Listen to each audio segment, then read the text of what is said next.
106 miles to Chicago. We got a full tank of gas, half a pack of cigarettes. It's dark, and we're wearing sunglasses.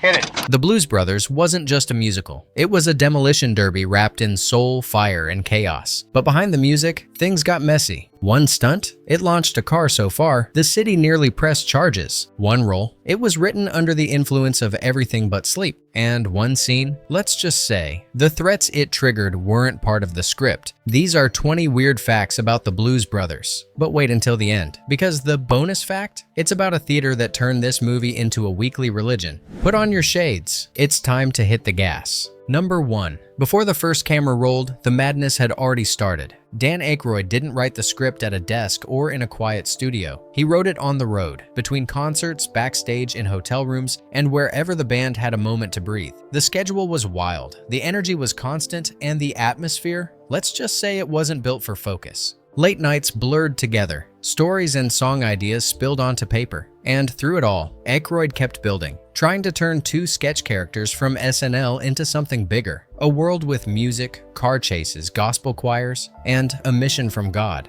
What he created wasn't polished, but it had momentum. And that momentum would carry the film through everything that came next. The day I get out of prison, my own brother picks me up in a police car. Number 2. No one at the studio could believe it. When Aykroyd handed in the first draft of the Blues Brothers, it wasn't a script, it was an encyclopedia. 324 pages. No proper formatting, no traditional story structure, just block text, scene after scene, typed on yellow paper with a handwritten cover. Studio execs stared at it like it was a prank. They even passed it around as a joke. But underneath the madness was a vision. Car chases, musical legends, spiritual redemption, and an outrageous sense of scale that no one else would have dared try. It wasn't just too long. It was impossible. And yet, somehow, buried in the chaos was a classic waiting to break out. Number 3. By the time filming began, John Belushi was more than a star. He was a phenomenon. In Chicago, he was treated with a kind of reverence usually reserved for athletes or hometown legends. And on set, that status often collided with the production schedule. It started simply. Belushi would show up, shoot a few scenes, and then disappear without notice. The crew called it blues brothering. He'd slip away between setups, sometimes wandering off into the city for hours. No driver, no assistant, no explanation, just gone. At first, the crew panicked, but the people of Chicago didn't. Bartenders, hotel clerks, even off-duty cops would quietly call the set and let them know where he was. "He's at the bar on West Grand," they'd say. "He's fine, he'll be back soon." And he always was. It wasn't professional, it wasn't sustainable, but it was Belushi. In a film fueled by chaos, his unpredictability didn't derail the production. It became part of its rhythm. Chicago embraced him not just as a performer, but as one of their own. And in a strange way, the city itself helped hold the film together. I guess you're really up shit creek. Ow! Christ, Jake, take it easy, man. Now what? Ow! Jesus Christ! Ow! Jesus. Oh, you fat penguin! Number 4. At the time, no movie had ever wrecked this many vehicles. They smashed cop cars, flipped sedans, plowed through storefronts, scene after scene, take after take. The junkyard bills were astronomical. One crash involved 60 cars piled up like dominoes. Universal execs were horrified. The insurance team nearly walked. But the director? He just grinned. By the end of filming, they'd set a record, 103 cars destroyed. And they wore that number like a badge of honor. Hi, this is car, what number are we? 5. We're in a truck! Number 5. From the moment she appears on screen, Carrie Fisher's character breaks the rules of narrative structure. She's armed, determined, and relentless. But she has no name, no backstory, and no explanation. She simply appears again and again in increasingly absurd acts of destruction. To many filmmakers, this would have been a problem. But for the Blues Brothers, it was a deliberate choice. Director John Landis and writer Dan Aykroyd wanted her to embody something stranger and more unpredictable, a presence that made sense emotionally, even if it didn't logically connect to the plot. She wasn't written to be understood, she was written to be felt. Fisher later reflected on how unusual the role was. She wasn't playing the romantic lead. She wasn't playing the villain. She was something in between, an echo of Jake's past, and a symbol of the chaos he left behind. Her scenes were filmed with total seriousness, never played for laughs, which made them even more surreal against the backdrop of music and madness. And that, ultimately, was the point. In a film built on contradictions and improvisation, Fisher's silent vendetta became one of its most unforgettable threads, not because of what it explained, but because of what it didn't. Oh, Jake. Jake, honey. Let's go. Take it easy.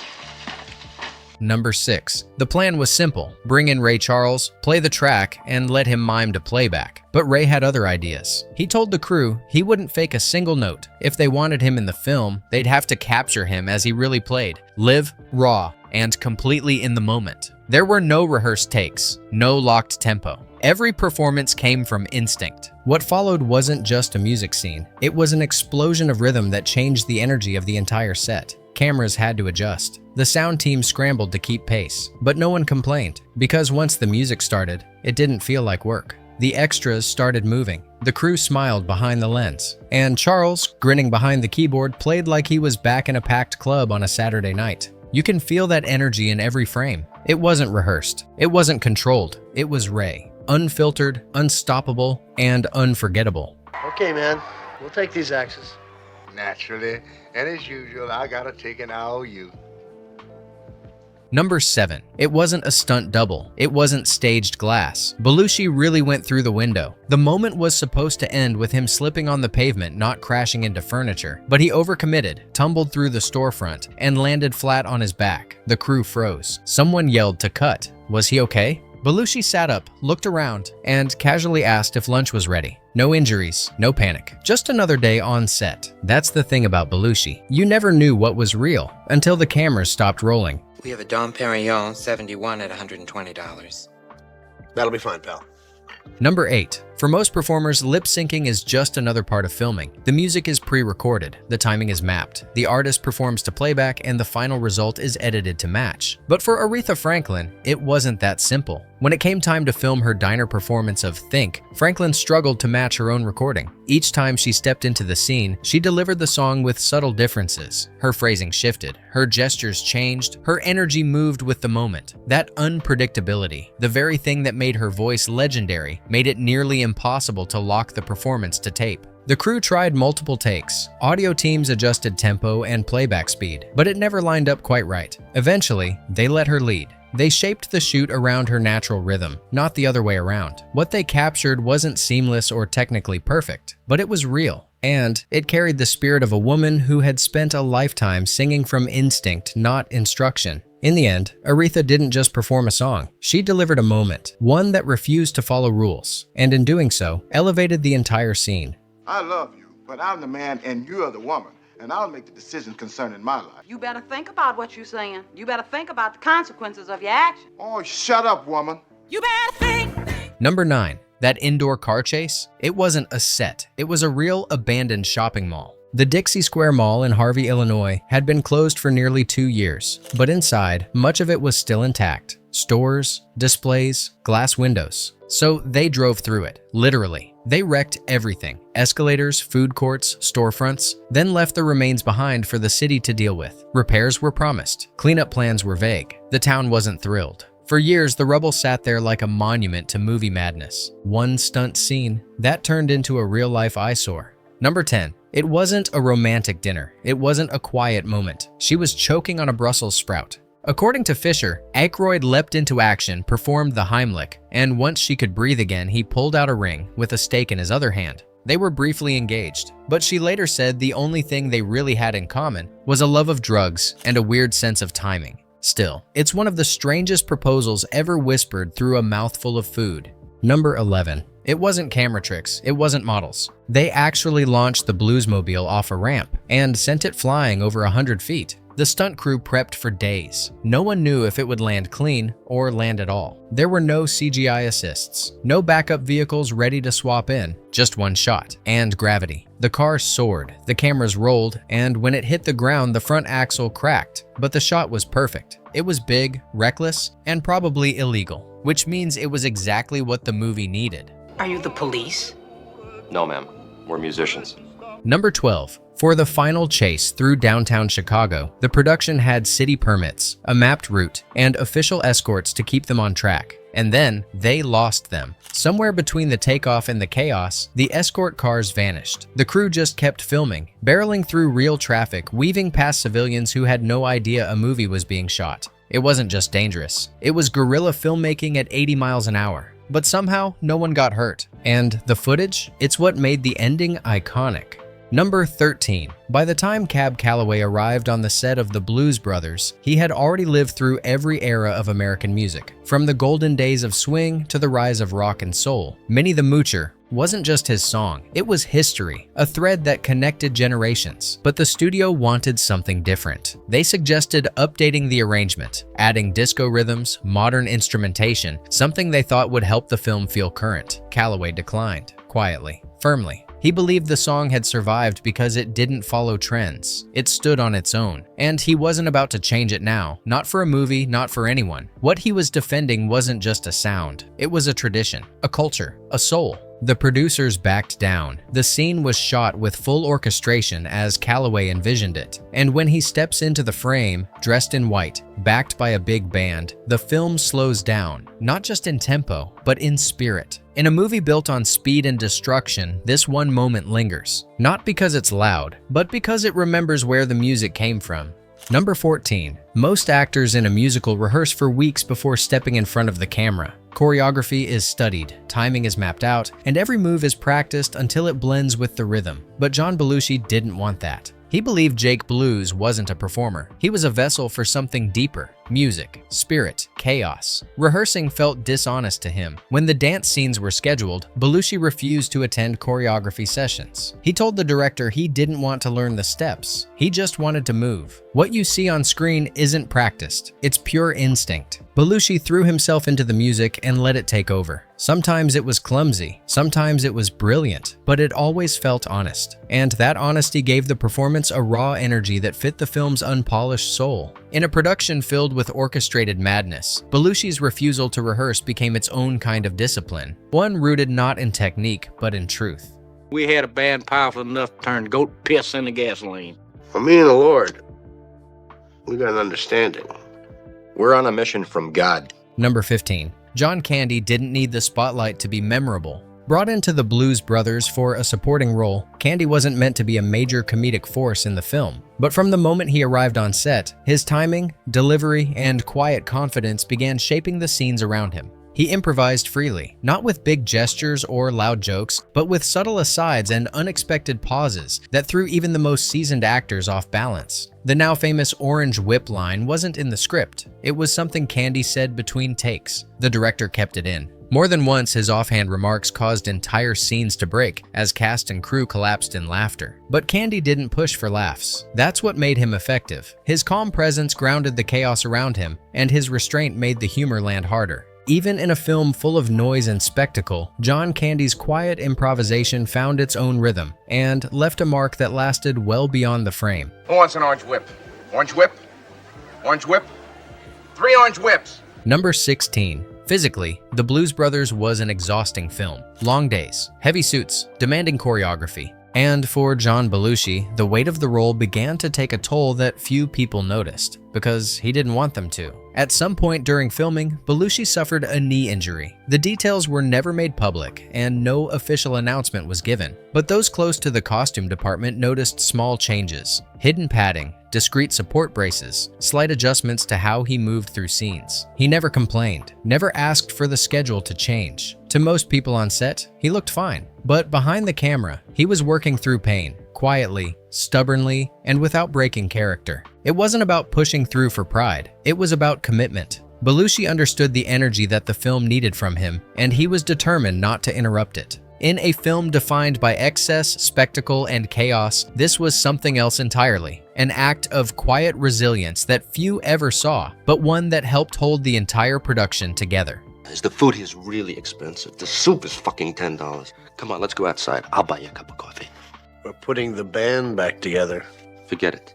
No way. We're on a mission from God. Number 17. Among the Blues Brothers' many outrageous set pieces, one stands apart, not for its spectacle, but for the real-world response it provoked. The Illinois Nazi sequence was written as a satire, mocking hate groups through exaggeration and absurdity. But when filming began near the Henry McGrew River Bridge, word of the scene spread beyond the production. Members of actual hate groups took offense. Some issued public statements, others sent private threats. Letters arrived, phone calls followed, and the production quickly realized they were treading into far more dangerous territory than expected. Director John Landis refused to cut the scene. To him, mocking these groups wasn't a joke. It was the point. The studio grew nervous, but ultimately stood behind the decision. The footage stayed in, and when the fictional Nazis were launched into the air, tumbling helplessly from the bridge, it wasn't just slapstick. It was symbolic. In a film where most moments leaned into chaos and comedy, this one carried a different kind of weight. It reminded audiences that some battles, even in parody, still echo with real consequence. What bums? Fucking Nazi party. Illinois Nazis.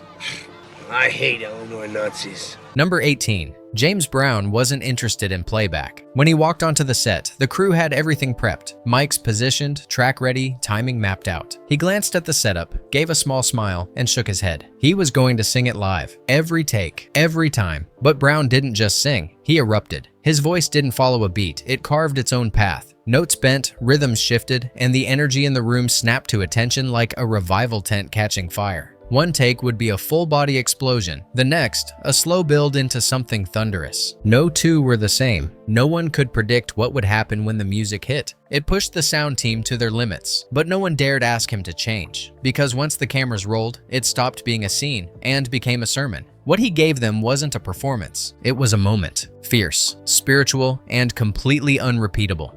Jesus H. Stop dancing Christ! I have seen the light!